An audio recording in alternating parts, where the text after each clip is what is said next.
Think about the very last decision you made. Maybe it was deciding to listen to this explainer or, just choosing what to have for breakfast. You felt completely in control, right? You weighed the options, you made a choice, and then you acted. But what if I told you that this absolute sense of control, this feeling that you're the sole author of your own story, is largely just an illusion? Welcome to today's Explainer. We're diving deep into the case files of the unconscious to uncover the secret architect pulling the strings behind the scenes. Actually, let's break the fourth wall for a second here. Seriously, look at your hands. Feel the chair you're sitting in.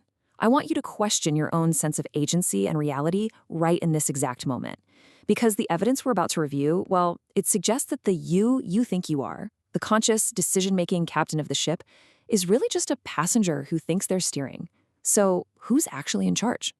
Just consider the sheer, almost incomprehensible scale of what's happening inside your skull right now. Your brain is this complex, 3-pound organ packing roughly 90 billion neurons. 90 billion. And the science reveals a truly staggering truth. The vast majority of the activity happening across that massive network, it occurs completely outside of your conscious awareness. It's like your brain is a bustling, chaotic metropolis, and your conscious mind is just a tiny, soundproof office way up on the top floor. So let's open up our first case file, Section 1, Minds Divided and Powered Down. To really understand how this hidden metropolis operates, we have to look at some glitches in the system. Let's examine the eerie reality of sleepwalking. It turns out consciousness isn't just a simple on or off switch. Take a look at the data gathered by Dr. Emmanuel Doring using EEGs on sleepwalkers.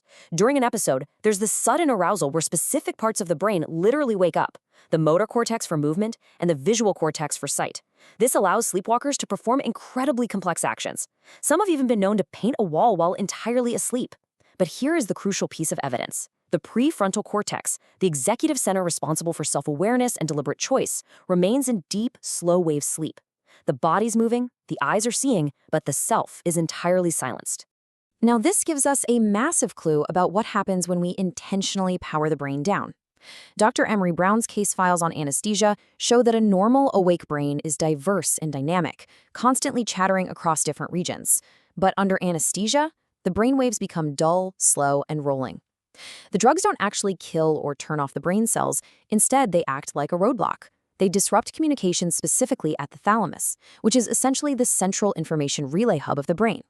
It's literally like cutting the phone lines to the central station. The whole city is still there, but the neighborhoods can no longer talk to each other. Which brings us to our next bizarre case file, Section 2, Two Minds, One Skull. If you thought sleepwalking was a wild glitch in the matrix, wait until we look at split-brain patients. For patients suffering from severe epilepsy, surgeons would sometimes sever the corpus callosum. That's the massive internal communication highway connecting the left and right hemispheres of the brain. Now, the left hemisphere generally manages speech and language, while the right hemisphere handles visual, spatial awareness and emotions. When you cut that highway, you literally trap two completely separate tracking systems inside a single skull. They can no longer communicate internally. This leads to an absolutely mind-bending experiment on a patient named Joe. Researchers flashed the word Texas only to Joe's right hemisphere. Remember, that's the side that cannot speak. When asked what he saw, his speaking left hemisphere genuinely replied, nothing, because it literally didn't see the word. But then, the twist. Joe's left hand, which is controlled by that silent right hemisphere, picked up a pen and successfully drew an upside-down cowboy hat. No way, right? Two entirely separate minds operating entirely independently right there in one person. Moving deeper into the shadows, Section 3, Hidden Drivers of the Mind. So if our brain can literally be split in two, what else is secretly happening in the background? Neuroscientist Luke Chang ran an fMRI study using a trust game to see exactly how we make social investments. He found that a region called the insula acts as a thermometer. It generates gut feelings, like guilt, to stop us from acting purely out of greed. The prefrontal cortex then acts as the thermostat, reading that temperature and guiding our social choices. To see what happens when that thermostat breaks, we just have to look at the tragic 19th century case of Phineas Gage. An iron rod pierced straight through his prefrontal cortex. He miraculously survived, his memory and language were totally intact, but his emotional thermostat was utterly destroyed. He went from being this polite, well-liked man to someone fitful, entirely profane, and completely impulsive. His hidden social driver was just gone. And this builds into an even deeper biological mystery, epigenetics. Tracing historical data back to the horrific man-made Dutch famine at the end of World War II, scientists realized that severe environmental trauma affects not just the victim, but the metabolism and health of their children, and even their grandchildren. Dr. Bianca Jones-Marlin proved how this works with a groundbreaking mouse study. Mice were given a mild shock while smelling almonds. This caused them to physically grow more almond-scented receptor neurons in their noses to detect the danger. But here's the smoking gun. Their offspring, who were absolutely never shocked, were born with the exact same abundance of almond receptors. Environmental trauma literally alters how genes are activated, passing a biological memory down through generations. You are being driven by experiences you never even lived through. Now, for the biggest plot twist of all, Section 4, the illusion of agency. We're getting to the core of our investigation now. If our brains operate largely without us, can literally be split in two, and are pre-programmed by our ancestors' trauma, do we actually have free will at all? To answer this, researchers Dr. Ori Moz and Alice Wong set up a gripping experiment with a volunteer named Tomsh. They hooked him up to a transcranial magnetic stimulation device, or TMS. The goal here was to predict the exact moment Tomash intended to move his finger, and then use a magnetic field to physically force the finger to move involuntarily right as he was about to do it himself. When they successfully hijacked his movement, Tomash completely lost his sense of agency. He felt the computer had literally stolen his choice. Which leads us to the ultimate epiphany of this explainer. The conscious feeling of free will is actually retrospective. Let me say that again. The brain looks at what the body did after the fact and weaves a story to claim authorship.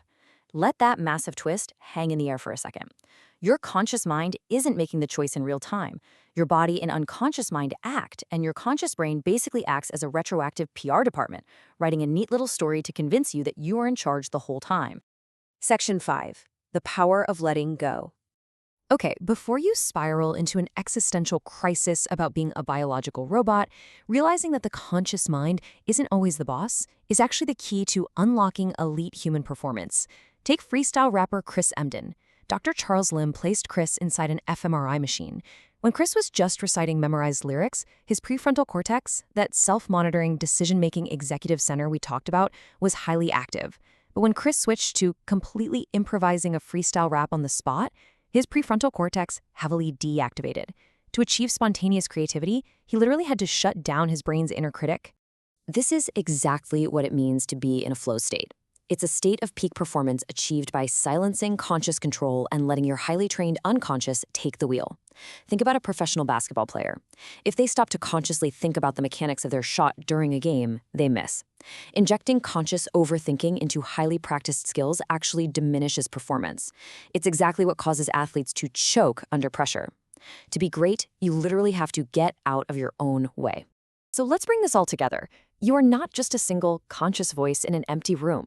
You're a multidimensional product of your social networks, your genetics, your inherited history, and your surrounding environment.